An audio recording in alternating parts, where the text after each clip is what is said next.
Tanggal 9 Oktober lalu, Kustodi Tanah Suci mengenangkan pewartaan, kehadiran dan mukjizat Yesus yang terjadi di Kapernaum di tepi Danau Tiberias.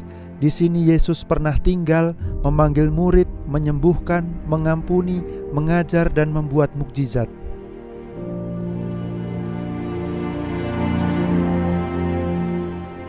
Moltissime pagine del Vangelo sono ambientate. Banyak kisah Injil terjadi di sini, Kapernaum. Yesus menghabiskan hari-harinya di Kapernaum. Penyembuhan orang lumpuh yang kita dengar dalam Injil Misa hari ini juga terjadi di sini. Penyembuhan anak Yairus, penyembuhan wanita yang pendarahan. Yesus memanggil Petrus, Andreas, Yakobus, Yohanes, semua terjadi di Kapernaum ini. Ada pula kisah dalam Injil Yohanes bab 6 tentang roti hidup. Yesus mengajarkannya di tempat ini. Di San Giovanni che è la predica che Gesù fa, la predica sul pane di vita.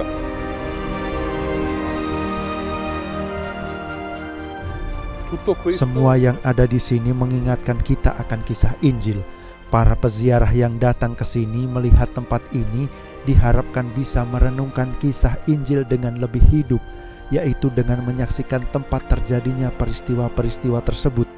Dengan demikian, tempat ini bisa memperdalam iman orang-orang yang datang ke sini dan membawa pengalaman tempat ini ke rumah mereka.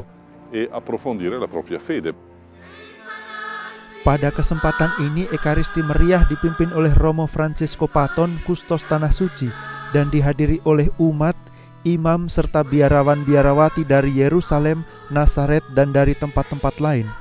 Romo Zahir Abud mengatakan dalam homilinya, jika kita tidak mengalami belas kasih Tuhan dalam hidup sehari-hari, kita tidak akan mampu mengampuni orang lain. Suara Yesus sedang memanggil kita, dan suara dunia berusaha membungkam suara Yesus dalam hati kita.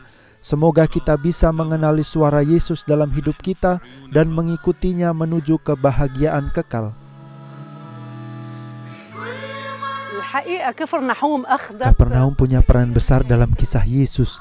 Ia pernah tinggal di sini. Yesus pernah marah dan berkata, "Dan engkau Kapernaum, apakah engkau akan dinaikkan sampai ke langit? Tidak, engkau akan diturunkan sampai ke dunia orang mati." Dia juga menghardik demam ibu mertua Petrus dan kemudian ia bangun untuk melayani mereka. Semua ini membangkitkan iman kita akan Yesus, akan kebenarannya, dan memberi makna dalam hidup kita.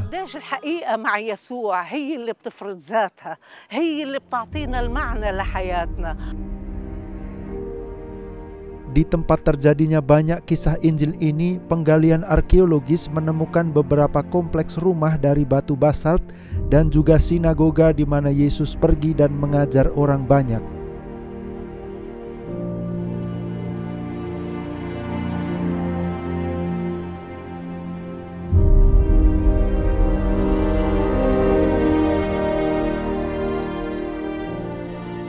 Ada pula reruntuhan gereja Bizantin berbentuk segi 8 yang diceritakan oleh peziarah abad keempat bernama Egeria demikian. Di atas rumah pemimpin para rasul didirikan sebuah gereja dan dinding rumahnya masih bisa kita lihat seperti aslinya. Questo è un luogo che è molto importante anche per i cristiani. Tempat ini juga sangat penting bagi umat Kristiani di Tanah Suci karena merupakan bagian dari sejarah jemaat di sini. Kini umat Kristiani tinggal di berbagai tempat di Galilea, Yerusalem, ada pula yang di Palestina. Mereka adalah penerus umat Kristiani yang hidup 2000 tahun lalu di Kapernaum ini. Umat Kristiani perdana hidup di sini, berdoa di sini. Bahkan mereka menyaksikan hidup Yesus. Mereka meneruskan iman mereka sampai kepada jemaat Kristiani pada masa sekarang ini. Una catena ininterrotta anche di vita cristiana che è arrivata fino a noi oggi. Hidup dan karya Yesus di Kapernaum membuka pikiran kita, menyingkirkan kegelapan dalam hidup kita. Kapernaum jadi saksi bahwa Kristus adalah jalan, kebenaran, dan kehidupan.